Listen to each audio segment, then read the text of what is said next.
Hello दोस्तों, मैं आशीष कुमार स्वागत करता हूं आपके अपने YouTube channel AK genius knowledge पर। आज के इस वीडियो में देखेंगे भारत की नदियां, जो कि चैप्टर नंबर 4 है। यहां पर हम जो कि हमारे पास 100 मोस्ट इंपॉर्टेंट क्वेश्चंस को कवर करने वाले हैं। इसके साथ ही अगर आपने पिछले वीडियो जो कि पार्ट 1, 2 एंड 3 के जो कि आपने वीडियो नहीं देखे, जो कि MCQ क्वेश्चंस थे, वो जा करके आप उन्हें अच्छे से कवर कर सकते हैं, जो कि डिस्क्रिप्शन बॉक्स पर आपको उनकी लिंक मिल जाएगी। तो आइए हम लोग शुरू करते हैं भारत की नदियों के बारे में। तो हिमालय पार की नदियाँ कौन कौन सी हैं? तो हिमालय पार की नदियाँ कौन कौन सी हैं? तो इसका राइट आंसर हो जाएगा ऑप्शन बी, ब्रह्मपुत्र, सिंधु और सतलज, जो कि हिमालय पार की नदियाँ हैं। ब्रह्मपुत्र, सिंधु और सतलज हैं। इसी के साथ हम बात कर लेते हैं 2 नंबर का क्वेश्चन। तो 2 नंबर का क्वेश्चन हमारे पास है, निम्नलिखित में से नदियों की लंबाई का अवरोही क्रम कौन सा है? तो निम्नलिखित में से नदियों की लंबाई का जो अवरोही क्रम है वो ब्रह्मपुत्र, गंगा, गोदावरी और नर्मदा है। मतलब यहाँ पर ये याद रख लीजिए, ब्रह्मपुत्र, गंगा, गोदावरी और नर्मदा। ऑप्शन ए इसका राइट आंसर हो जाएगा। ऑप्शन ए इसका राइट आंसर हो जाएगा। इसके साथ बात कर लेते हैं भारत की जो कि बृहत्तम नदी कौन सी है? तो भारत की सबसे बड़ी नदी कौन सी है? तो ऑप्शन डी इसका राइट आंसर हो जाएगा, गंगा नदी, जो कि भारत की सबसे बृहत्तम नदी है। इसी साथ बात कर लेते हैं यहाँ पर 4 नंबर का क्वेश्चन। तो 4 नंबर का क्वेश्चन हमारे पास है, गंगा नदी को बांग्लादेश में किस नाम से जाना जाता है? तो गंगा नदी को बांग्लादेश में किस नाम से जाना जाता है? तो इसका राइट आंसर हो जाएगा ऑप्शन ए, प्रज्ञा नाम से, जो कि गंगा नदी को बांग्लादेश में जाना जाता है, प्रज्ञा नाम से जाना जाता है। गंगा एवं ब्रह्मपुत्र में संयुक्त जलधारा किस नाम से जानी जाती है? तो गंगा एवं ब्रह्मपुत्र में संयुक्त जलधारा किस नाम से जानी जाती है? तो ऑप्शन सी इसका राइट आंसर हो जाएगा, मेघना नाम से, जो कि हमारे पास गंगा एवं ब्रह्मपुत्र की संयुक्त जलधारा को जाना जाता है। इसके साथ बात कर लेते हैं 6 नंबर का क्वेश्चन। तो भारत की सबसे अधिक जो कि हमारे पास नौगम्य 2 नदियाँ कौन सी हैं? तो नौगम्य 2 नदियाँ कौन सी हैं? तो ऑप्शन बी इसका राइट आंसर हो जाएगा, गंगा एवं ब्रह्मपुत्र नदी, जो कि भारत की सबसे अधिक जो कि नौगम्य 2 नदियाँ हैं। इसके साथ बात कर लेते हैं 7 नंबर का क्वेश्चन। तो 7 नंबर का क्वेश्चन हमारे पास है, निम्नलिखित नदियों में से भारत के किस भाग पर जो कि सबसे लंबा सड़क सेतु है? तो अर्थात भारत के किस नदी पर सबसे लंबा सड़क सेतु है? इसका राइट आंसर हो जाएगा option D. Option D, Ganga नदी पर जो कि सबसे लंबा, जो कि भारत का सबसे लंबा जो कि सड़क सेतु है। इसी साथ बात कर लेते हैं, सुंदरवन का डेल्टा कौन सी जो कि नदियां बनाती हैं? तो सुंदरवन के डेल्टा कौन सी नदियां बनाती हैं? तो ऑप्शन सी इसका राइट आंसर हो जाएगा, गंगा और ब्रह्मपुत्र नदियां, जो कि सुंदरवन डेल्टा का निर्माण करती हैं, गंगा और ब्रह्मपुत्र नदियां करती हैं। गंगा और बृहस्पति नदियों के उद्गम स्थल क्रमशः कहाँ पर स्थित हैं? तो गंगा और बृहस्पति नदियों का जो कि उद्गम स्थल जो कि कहाँ पर है? तो इसका राइट आंसर हो जाएगा हमारा ऑप्शन डी हो जाएगा। मतलब उत्तराखंड के तिब्बत क्षेत्र में जो कि गंगा और ब्रह्मपुत्र नदियों का उद्गम स्थल है, उत्तराखंड तथा तिब्बत में है। इसी साथ बात कर लेते हैं यहाँ पर 10 नंबर का क्वेश्चन। तो 10 नंबर का क्वेश्चन हमारे पास है, निम्नलिखित में से कौन सी नदी का उद्गम भारत में नहीं है? तो कौन सी नदी का उद्गम भारत में नहीं है? तो ऑप्शन से इसका राइट आंसर होगा, ब्रह्मपुत्र नदी का जो कि उद्गम भारत में नहीं है। इसके साथ बात कर लेते हैं 11 नंबर का क्वेश्चन। तिब्बत में बहने वाली जो कि नदी हमारे पास है सगाम्पो, निम्नलिखित में से किससे होकर भारत में प्रवेश करती है? तो ऑप्शन सी इसका राइट आंसर हो जाएगा, अरुणाचल प्रदेश से, जो कि हमारे पास अरुणाचल प्रदेश से जो कि बहने वाली सगाम्पो नदी जो कि हमारे पास भारत में प्रवेश करती है। इसी साथ बात कर लेते हैं 12 नंबर का क्वेश्चन। तो सिंधु नदी की लंबाई उतनी ही है जितनी कि ब्रह्मपुत्र की लंबाई कितनी है? तो इसका राइट आंसर हो जाएगा ऑप्शन बी, 2900 किलोमीटर, जो कि हमारे पास सिंधु नदी और हमारे पास ब्रह्मपुत्र नदी की लंबाई है 2900 किलोमीटर है। इसी साथ बात कर लेते हैं, तिब्बत के मानसरोवर झील के पास किस नदी का उद्गम स्रोत स्थित है? तो इसका राइट आंसर हो जाएगा ऑप्शन डी। ऑप्शन डी, इनमें से सभी, मतलब सिंधु, सतलज और ब्रह्मपुत्र, ये तीनों नदियां तिब्बत के मानसरोवर झील से निकली हैं। इसी के साथ हम अगला क्वेश्चन देख लेते हैं। तो 14 नंबर का क्वेश्चन हमारे पास है, विश्व का सबसे बड़ा जो कि नदी झील हमारे पास है मांजुसी का निर्माण किसने किया था? तो इसका राइट आंसर हो जाएगा ऑप्शन डी, हमारे पास हो जाएगा ब्रह्मपुत्र, जो कि विश्व का सबसे बड़ी नदी द्वीप जो कि मांजुली का निर्माण जो कि ब्रह्मपुत्र नदी ने किया था। इसी के साथ बात कर लेते हैं 15 नंबर का क्वेश्चन। तो 15 नंबर का क्वेश्चन हमारे पास है, निम्नलिखित में से कौन सी नदी जो कि दक्षिण से उत्तर की ओर प्रवाहित होती है? तो कौन सी नदी है जो कि दक्षिण से उत्तर की ओर प्रवाहित होती है? तो इसका राइट आंसर हो जाएगा ऑप्शन डी, हमारे पास बेतवा नदी जो कि दक्षिण से उत्तर की ओर बहती है। इसी के साथ बात कर लेते हैं यहाँ पर 16 नंबर का क्वेश्चन, तो निम्न में से किस नदी को बिहार का शोक कहा जाता है? तो ऑप्शन बी इसका राइट आंसर हो जाएगा कोसी नदी को जो कि बिहार का शोक कहा जाता है। इसी के साथ हम बात कर लेते हैं, तो निम्न में से कौन सी नदी जो कि हिमालय से परे नहीं है? तो कौन सी नदी? ऑप्शन सी इसका राइट आंसर हो जाएगा सतलज नदी जो कि हिमालय से परे नदी है। इसी के साथ बात कर लेते हैं 18 नंबर का क्वेश्चन, तो निम्नलिखित नदियों में से कौन एक विनाशक नदी कहलाती है? तो विनाशक नदी कौन सी है? तो इसका राइट आंसर हो जाएगा ऑप्शन सी कोसी नदी जो कि बिहार की शोक नदी के नाम से भी जानी जाती है, यह एक विनाशक नदी कहलाती है। इसी के साथ बात कर लेते हैं बंगाल का शोक किसे कहते हैं? तो किस नदी को बंगाल की शोक नदी कहा जाता है? तो इसका राइट आंसर हो जाएगा हमारे पास दामोदर नदी को जो कि बंगाल की शोक नदी के नाम से जाना जाता है, दामोदर नदी को जाना जाता है। इसी के साथ 20 नंबर का क्वेश्चन देख लेते हैं, तो वह दो प्रमुख नदियां कौन कौन सी हैं जो अमरकंटक और हमारे पास पठार से होकर के निकलती हैं परंतु वे अलग अलग दिशाओं में बहती हैं? तो इसका जो राइट आंसर हो जाएगा हमारा ऑप्शन सी हो जाएगा नर्मदा और बेतवा नदी, जो ऐसी दो नदियां हैं जो कि हमारे पास अलग अलग दिशाओं में होकर बहती हैं। इसके साथ बात कर लेते हैं तवा किसकी सहायक नदी है? तो तवा जो कि किसकी सहायक नदी है? तो ऑप्शन इसका राइट आंसर होगा नर्मदा नदी की, जो कि तवा एक सहायक नदी है, नर्मदा नदी है। इसी के साथ 22 नंबर का क्वेश्चन मेरे पास है, निम्नलिखित में से कौन सी नदी जो कि नदी प्रारंभ में अरुण नदी के नाम से जानी जाती है? तो इसका राइट आंसर हो जाएगा ऑप्शन बी कोसी नदी जो कि प्रारंभ में अरुण नदी के नाम से जानी जाती है। निम्नलिखित में से किस नदी को जो कि उड़ीसा की शोक कहा जाता है? तो किस नदी को? ऑप्शन ए महानदी को जो कि उड़ीसा के शोक नदी के नाम से जाना जाता है। इसी के साथ बात कर लेते हैं इंदौर के समीप स्थित जो कि हमारे पास जनापाव पहाड़ी क्षेत्र कौन सा है, स्रोत कौन है? तो इसका जो राइट आंसर हो जाएगा हमारा ऑप्शन बी हो जाएगा चंबल नदी का, जो कि इंदौर के समीप स्थित जो कि हमारे पास चनापाव पहाड़ी स्रोत जो कि हमारे पास स्रोत है। इसी के साथ भारत की जो कि लवण नदी के नाम से किसे जाना जाता है? तो भारत की लवण नदी के नाम से हमारे पास लूनी नदी को, जो कि भारत की लवण नदी के नाम से लूनी नदी को जाना जाता है। इसी के साथ हम बात कर लेते हैं, तो कौन सी नदी जो कि हमारे पास बेड़ाघाट के समीप जो कि कपिल धारा जलप्रपात का निर्माण करती है? तो इसका राइट आंसर हो जाएगा कौन करती है? तो ऑप्शन इसका राइट आंसर हो जाएगा नर्मदा नदी जो कि हमारे पास बेड़ाघाट के समीप कपिल धारा जलप्रपात का निर्माण करती है। इसी के साथ बात कर लेते हैं निम्नलिखित में से कौन सी नदी हमारे पास है जो कि जौरन हमारे पास नद मुख का निर्माण करती है? तो इसका राइट आंसर हो जाएगा हमारा ऑप्शन सी, इसका राइट आंसर होगा नर्मदा नदी जो कि हमारे पास जौरन नद मुख का निर्माण करती है। इसी के साथ हमारे पास है 28 नंबर का क्वेश्चन, प्रायद्वीपीय भारत में निम्न नदियों में से कौन से तीन में विशिष्ट रूप से भिन्न है? तो इसका राइट आंसर हो जाएगा हमारा ऑप्शन ए हो जाएगा इसका राइट आंसर नर्मदा नदी जो कि हमारे पास प्रायद्वीपीय भारत में निम्न जो कि कौन सी शेष तीन नदियों में विशिष्ट रूप से भिन्न है? तो नर्मदा नदी जो कि विशिष्ट रूप से भिन्न है। इसी के साथ निम्नलिखित में से कौन सी जो कि हमारे पास नदी जो कि हमारे पास सेंचुरी नहीं बनाती? तो कौन सी नदी जो कि हमारे पास सेंचुरी नहीं बनाती? तो ऑप्शन डी इसका राइट आंसर होगा महानदी जो कि हमारे पास सेंचुरी नदी नहीं बनाती है। इसी के साथ बात कर भारत की निम्न नदियों में से कौन सी नदी डेल्टा नहीं बनाती? तो डेल्टा कौन नहीं बनाती? तो ऑप्शन इसका राइट आंसर होगा डी, जो हमारे पास ताप्ती नदी है जो कि डेल्टा नहीं बनाती, ताप्ती नदी जो कि डेल्टा नहीं बनाती। शिप्रा नदी निम्नलिखित में से किसकी सहायक नदी है? तो शिप्रा नदी जो कि हमारे पास किसकी सहायक नदी है? तो ऑप्शन बी चंबल नदी की, जो कि हमारे पास शिप्रा नदी जो कि सहायक नदी है। इसी के साथ हम बात कर लेते हैं यहाँ पर 32 नंबर का क्वेश्चन, निम्नलिखित में से किस नदी को अमरकंटक के पठार से नहीं निकलती? तो इसका राइट आंसर होगा हमारा ऑप्शन ए गोदावरी नदी जो कि अमरकंटक के पठार से नहीं निकलती, गोदावरी नदी नहीं निकलती। नर्मदा जो कि महानदी और हमारे पास 100 नदियाँ कहाँ से निकलती हैं? तो यह तीनों कहाँ से निकलती हैं? तो इसका राइट आंसर हो जाएगा हमारा ऑप्शन डी अमरकंटक पहाड़ी से जो कि नर्मदा महानदी और 100 नदियाँ निकलती हैं। इसी साथ बात कर लेते हैं निम्नलिखित नदी युग्मों में से कौन जो कि हमारे पास जौरन नद मुख का निर्माण करती हैं? तो कौन नदियां करती हैं? तो ऑप्शन इसका राइट आंसर होगा नर्मदा और ताप्ती नदी जो कि हमारे पास जौरन नद मुख का निर्माण करती हैं। इसी साथ बात कर लेते हैं 35 नंबर का क्वेश्चन, तो 35 नंबर का क्वेश्चन हमारे पास है निम्नलिखित में से कौन सी नदी जो कि भ्रंश घाटी के से होकर बहती है? तो कौन सी नदी जो कि भ्रंश घाटी से? ऑप्शन बी इसका राइट आंसर होगा नर्मदा नदी जो कि हमारे पास भ्रंश घाटी से होकर के बहती है। इसके साथ बात कर लेते हैं 36 नंबर का क्वेश्चन, तो निम्नलिखित में से किस नदी को मुहाने पर डेल्टा नहीं बनाती है? तो मुहाने पर कहाँ पर डेल्टा नहीं बनाती? तो इसका राइट आंसर होगा ऑप्शन डी हमारे पास ताप्ती नदी जो कि मुहाने पर डेल्टा नहीं बनाती है। इसी साथ दक्षिण भारत के पठारी क्षेत्र प्रदेश को कौन सी नदी दो भागों में विभाजित करती है? तो इसका राइट आंसर हो जाएगा हमारा ऑप्शन बी।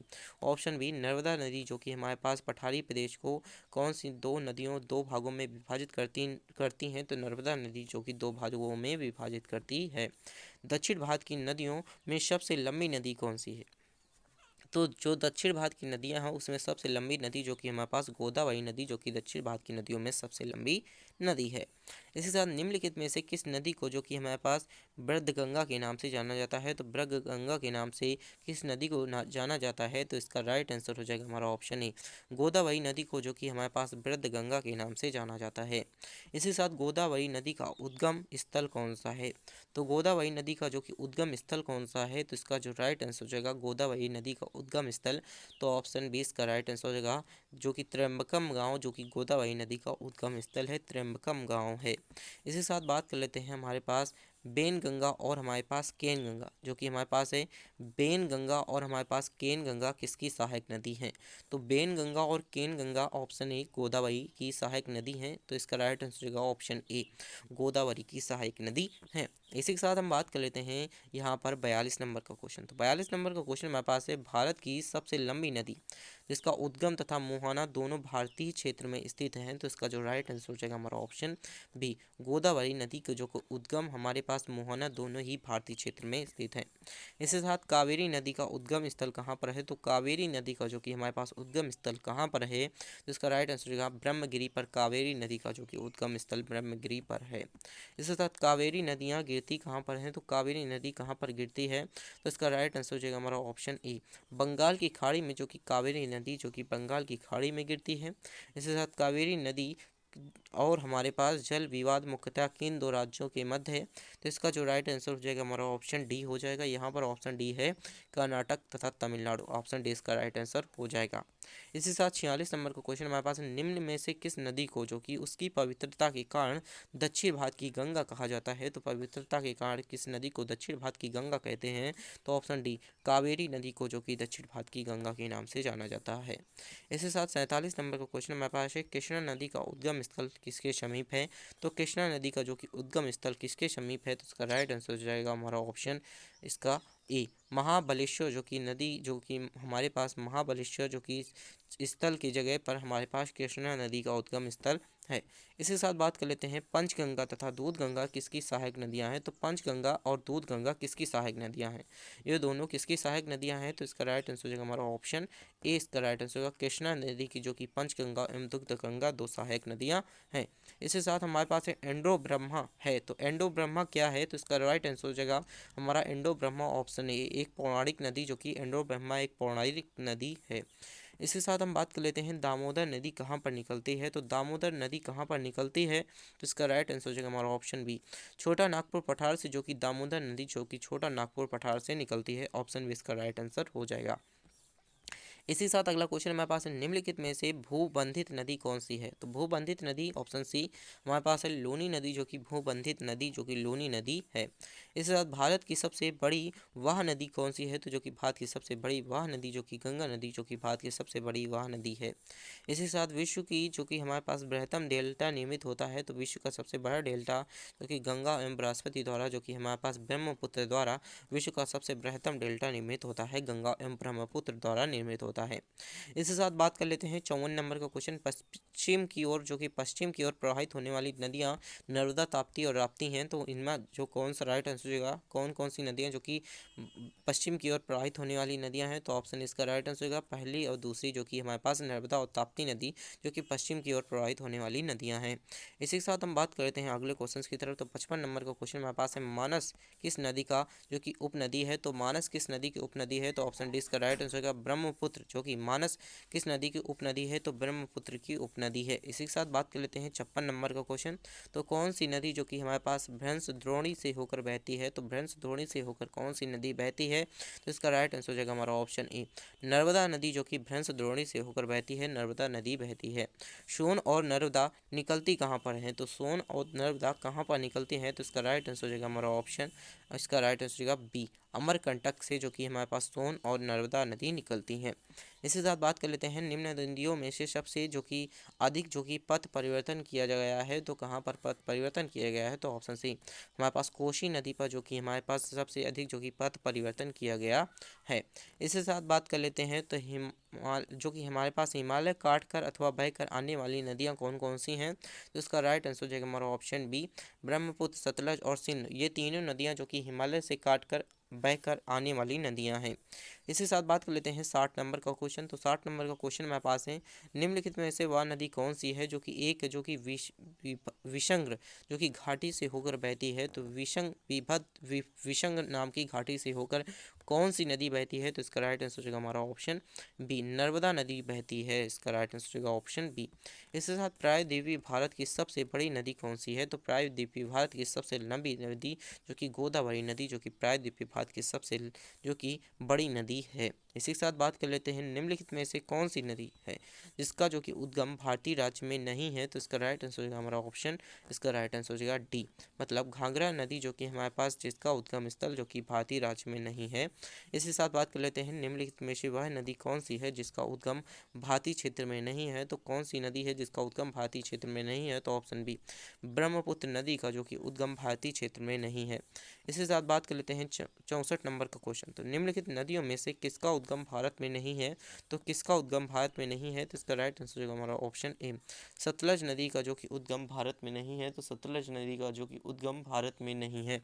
इसी के साथ आगे की तरफ बढ़ते हैं। तो आगे को क्वेश्चन हमारे पास है, इसी के साथ हम आगे क्वेश्चंस की तरफ बढ़ते हैं। तो आगे क्वेश्चन हमारे पास है 65 नंबर का क्वेश्चन। 65 नंबर का क्वेश्चन हमारे पास है, निम्नलिखित में से नर्मदा नदी का संबंध सही है अर्थात किसके सिवा सही है, तो इसका जो राइट आंसर हो जाएगा हमारा ऑप्शन बी हो जाएगा। ऑप्शन बी किस अर्थात इसके किनारे प्रसिद्ध जो कि महाकालेश्वर मंदिर की वजह से जो कि नर्मदा नदी प्रसिद्ध है। इसी के साथ अगला क्वेश्चन देख लेते हैं। तो अगला क्वेश्चन हमारे पास है 66 नंबर का क्वेश्चन। निम्नलिखित में से किस नदी को कृष्ण नदी के नाम की सहायक नदी नहीं है, तो कृष्ण नदी की सहायक नदी कौन सी नदी नहीं है, तो इसका जो राइट आंसर हो जाएगा कृष्ण नदी की सहायक नदी कौन सी नहीं है, तो ऑप्शन डी इसका राइट आंसर होगा अरावली नदी जो कि कृष्ण नदी की सहायक नदी नहीं है, अरावली नदी नहीं है।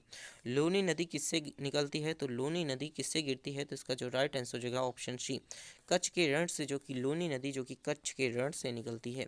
इसी साथ बात कर लेते हैं नर्मदा नदी का अधिकांश भाग भारत के किस राज्य में बहता है, तो नर्मदा नदी का अधिकांश भाग भारत के मध्य प्रदेश राज्य से बहता है। इसी साथ बात कर लेते हैं भारत में डेल्टा बनाने वाली सबसे बड़ी नदियाँ कौन कौन सी हैं, तो भारत में डेल्टा बनाने वाली जो कि सबसे बड़ी नदियाँ कौन कौन सी हैं, तो इसका राइट आंसर हो जाएगा ऑप्शन सी जो कि हमारे पास कावेरी, गंगा और ब्रह्मपुत्र जो कि भारत में डेल्टा बनाने वाली सबसे बड़ी नदियाँ हैं। इसी के साथ बात कर लेते हैं यहाँ पर हम 70 नंबर का क्वेश्चन। तो कहाँ भागीरथी और अलकनंदा मिलकर के गंगा बनाती हैं, तो कहाँ पर भागीरथी और अलकनंदा मिलकर के गंगा का निर्माण करती हैं, तो इसका राइट आंसर हो जाएगा हमारा ऑप्शन इसका बी हो जाएगा देवप्रयाग जो कि हमारे पास भागीरथी और अलकनंदा मिलकर के गंगा का निर्माण करती हैं। अरावली पर्वत जो कि श्रृंखला निम्नलिखित में से किस नदी प्रणाली में द्विविभाजित होती हैं, तो इसका राइट आंसर हो जाएगा हमारा ऑप्शन बी चंबल और साबरमती क्षेत्र में जो कि अरावली पर्वत श्रृंखला जो कि नदी प्रणाली को दो भागों में विभाजित करती है। इसके साथ सिंधु नदी का उद्गम स्थल कौन सा है, तो सिंधु नदी का जो कि उद्गम स्थल हमारे पास है ऑप्शन इसका राइट आंसर हो जाएगा सी ऑप्शन सी मान जो कि सरोवर झील सिंधु नदी का उद्गम स्थल मान सरोवर झील है। इसके साथ गोदावरी नदी कहाँ से होकर बहती है, तो गोदावरी नदी जो कि हमारे पास ऑप्शन ए महाराष्ट्र व आंध्र प्रदेश से होकर बहती है, तो ऑप्शन ए इसका राइट आंसर हो जाएगा गोदावरी नदी जो कि महाराष्ट्र और आंध्र प्रदेश से होकर बहती है। निम्नलिखित में से कौन सी नदी जो कि प्रायद्वीपीय पठार अर्थात उपात से नहीं निकलती है, तो इसका जो राइट आंसर हो जाएगा हमारा ऑप्शन ए हो जाएगा मतलब यमुना नदी जो कि हमारे पास प्रायद्वीपीय पठार उपात से नहीं निकलती है। इसी के साथ इन पश्चिम में वाहिनी नदियों में से कौन से दो पर्वत श्रेणियों के बीच बहती है, तो इसका राइट आंसर होगा हमारा ऑप्शन बी नर्मदा नदी जो कि हमारे पास पश्चिम वाहिनी नदियों में से दो पर्वत श्रेणियों के बीच से होकर के बहती है। इसी के साथ बात कर लेते हैं यहाँ पर हम 76 नंबर का क्वेश्चन। तो भारत में सबसे ऊंची जो कि हमारे पास ज्वलनशील जो कि हमारे पास ज्वलन भीति वाली नदी कौन सी है? तो इसका जो राइट आंसर हो जाएगा हमारा ऑप्शन सी हो जाएगा इसका राइट आंसर। हुगली नदी जो कि भारत की सबसे ऊंची ज्वरीही जो कि हमारे पास ज्वलन भित्ति वाली नदी है। इसी के साथ बात कर लेते हैं 77 नंबर का क्वेश्चन। तो नदियों को जोड़ने की योजना का प्रस्ताव किसके शासनकाल में रखा गया? तो इसका राइट आंसर हो जाएगा किसके शासनकाल में रखा गया? तो इसका राइट आंसर हो जाएगा हमारा ऑप्शन बी। हमारे पास है राजक सरकार के समय जो कि हमारे पास नदियों को जोड़ने का योजना का प्रस्ताव रखा गया था। इसी के साथ बात कर लेते हैं 78 नंबर का क्वेश्चन। तो 78 नंबर का क्वेश्चन हमारे पास है निम्नलिखित नदियों में से कौन सा मार्ग में परिवर्तन करने के लिए जो कि हमारे पास कुखात है? तो इसका राइट आंसर कुखाग्र कौन है? तो ऑप्शन बी इसका राइट आंसर होगा कोशी नदी जो कि हमारे पास मार्ग में परिवर्तन करने के लिए जो कि विख्यात है। इसी के साथ भारत में सबसे जो कि हमारे पास बड़ी नदी मुख्य नदी किस नदी का मुख पर है? तो इसका जो राइट आंसर हो जाएगा हमारा ऑप्शन डी हो जाएगा हुगली नदी के मुख पर जो कि हमारे पास सबसे बड़ी नदी है। इसी के साथ बात कर लेते हैं पंजाब का निर्माण की सबसे महत्वपूर्ण नदी कौन सी है? तो पंजाब के निर्माण में सबसे महत्वपूर्ण नदी कौन सी भूमिका निकालती है? तो ऑप्शन डी इसका राइट आंसर होगा सिंधु नदी जो कि पंजाब के निर्माण में सबसे महत्वपूर्ण नदी जो कि भूमिका निभाती है। इसी के साथ निम्नलिखित में से किस नदी को जो कि विंध्य एवं सतलुज पर्वत श्रृंखला के मध्य से होकर के गुजरती है? तो ऑप्शन इसका राइट आंसर होगा नर्मदा नदी जो कि सिंधु एवं सतलुज जो कि हमारे पास विंध्य तथा सतपुड़ा पर्वत श्रृंखला से होकर के गुजरती है। इसके साथ निम्नलिखित में से कौन सी नदी अरब सागर से गिरती है? तो कौन सी नदी जो कि अरब सागर से गिरती है? तो ऑप्शन सी हमारे पास माही नदी जो कि अरब सागर से गिरती है। इसके साथ बात कर लेते हैं प्रायद्वीपीय भारत की सबसे बड़ी जो कि नदी कौन सी है? तो प्रायद्वीपीय भारत की सबसे बड़ी नदी हमारे पास ऑप्शन डी मतलब हमारे पास गोदावरी नदी जो कि प्रायद्वीपीय भारत की सबसे बड़ी नदी है गोदावरी नदी है। इसके साथ सारदा नदी का उद्गम स्थल कहाँ पर है? तो सारदा नदी का उद्गम स्थल जो कि हमारे पास मिलाम जो कि हमारे पास हिमनंद जो कि सारदा नदी का उद्गम स्थल है मिलाम हिमनंद है। इसी के साथ बात कर लेते हैं अमरकंटक में कौन सी नदी का उद्गम स्थल होता है? तो अमरकंटक में जो कि हमारे पास ऑप्शन सी नर्मदा नदी का जो कि अमरकंटक में उद्गम स्थल नर्मदा नदी का है। इसी के साथ हम आगे क्वेश्चन की तरफ बढ़ते हैं। तो आगे क्वेश्चन हमारे पास है निम्नलिखित में से किस नदी का उद्गम स्थल भारत में नहीं है? तो किस नदी का उद्गम स्थल भारत में नहीं है? तो ऑप्शन डी इसका राइट आंसर हो जाएगा हमारे पास सतलुज नदी का जो कि उद्गम स्थल भारत में नहीं है सतलुज नदी का नहीं है। इसी के साथ हम यहाँ पर देख लेते हैं तो निम्नलिखित में से किस स्थान पर भारत की दो महत्वपूर्ण नदियों का उद्गम स्थल है जिनसे एक उत्तर की ओर जो कि प्रवाहित होकर बंगाल की खाड़ी की तरफ तथा प्रवाहित होती है तथा दूसरी महत्वपूर्ण नदी से मिलती है तथा दूसरे अरब सागर की तरफ प्रवाहित होती है। तो इसका राइट आंसर हो जाएगा कौन सी नदी है? तो मतलब दो भाग हैं इसके और कौन कौन सी क्षेत्र पर जाकर के मिलती है? तो इसका जो राइट आंसर हो जाएगा हमारा ऑप्शन बी ए हो जाएगा अमरकंटक की जो कि नदी हमारे पास है अमरकंटक की जो कि नदी हमारे पास है जो कि दो क्षेत्र जो दो सागरों से जाकर के मिलती है। इसी के साथ आगे क्वेश्चन की तरफ बढ़ते हैं। तो आगे क्वेश्चन हमारे पास है निम्नलिखित में से किस नदी को यमुना नदी से नहीं मिलती? तो कौन सी नदी जो कि यमुना नदी से नहीं मिलती है? तो इसका राइट आंसर हो जाएगा हमारा ऑप्शन इसका राइट आंसर हो जाएगा सी जो कि हमारे पास सोन नदी जो कि यमुना नदी से नहीं मिलती है। इसी के साथ हमारे पास 89 नंबर का क्वेश्चन। तो हाल ही में केंद्र सरकार ने जिसे हमारे पास राष्ट्रीय नदी का दर्जा देने की घोषणा की गई वो कौन सी नदी है? तो ऑप्शन इसका राइट आंसर होगा गंगा नदी जो कि हमारे पास केंद्र सरकार को राष्ट्रीय जो कि हमारे पास नदी का दर्जा देने की घोषणा नहीं करता है।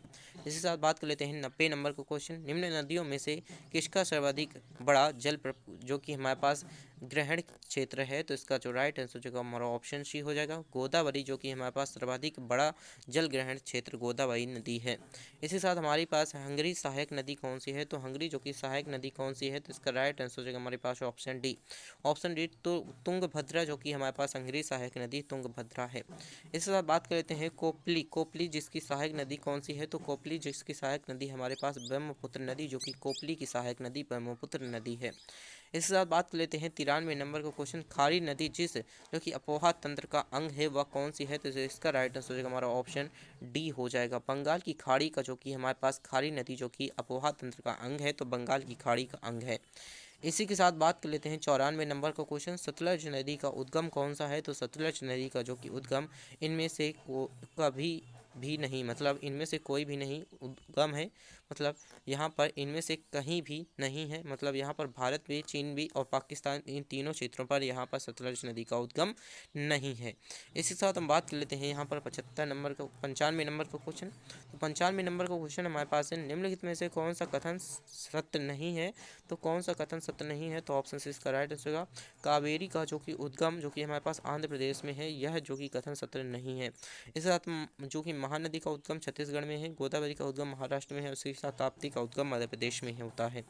इसके साथ बात कर लेते हैं 96 नंबर का क्वेश्चन। तो सिंधु नदी का उद्गम होता है, तो सिंधु नदी का कहाँ पर उद्गम होता है, तो ऑप्शन डी इसका राइट आंसर हो जाएगा कैलाश पर्वतमाला से, जो कि सिंधु नदी का उद्गम कैलाश पर्वतमाला से होता है। इसके साथ बात कर लेते हैं 97 नंबर का क्वेश्चन। तो निम्नलिखित में से किस नदी के मध्य प्रदेश से निकलती है तथा संभात की खाड़ी पर गिरती है, तो कौन सी नदी है, ऑप्शन सी इसका राइट आंसर हो जाएगा माही नदी, जो कि हमारे पास मध्य प्रदेश से निकलती है और संभात की खाड़ी से, जो कि हमारे पास खंभात की खाड़ी पर गिरती है। इसी के साथ भागीरथी नदी निकलती कहाँ पर है, तो भागीरथी नदी जो कि हमारे पास जो कि गौमुख से निकलती है, भागीरथी कहाँ पर से निकलती है, तो गौमुख से निकलती है। इसी के साथ 99 नंबर का क्वेश्चन हमारे पास है, निम्नलिखित में से भारत में तलछट में जो कि हमारे पास परिवर्तित करने वाली प्रमुख नदी कौन सी है, तो इसका राइट आंसर होगा हमारा ऑप्शन ए ब्रह्मपुत्र नदी, जो कि हमारे पास तलछट में परिवर्तित करने वाली नदी है। इसी के साथ बात कर लेते हैं 100 नंबर का क्वेश्चन, जो कि इस वीडियो का लास्ट क्वेश्चन है। तो यहाँ पर सिंधु नदी की एक सहायक नदी जो कि हिमाचल प्रदेश से होकर बहती है, वह कौन सी है, तो इसका राइट आंसर होगा ऑप्शन बी सतलज नदी, जो कि सिंधु नदी की एक सहायक नदी है जो कि हिमाचल प्रदेश से होकर बहती है। इसी के साथ अगर आप चैनल पर नए हैं तो चैनल को सब्सक्राइब करके अपने दोस्तों के साथ शेयर जरूर कर दीजिएगा, और अगर आपने वीडियो पर नए आए हैं तो वीडियो को लाइक कर दीजिएगा और कमेंट बॉक्स में ज़रूर बताइएगा कि ये वीडियो आपको कैसी लगती है। Thanks for watching this video.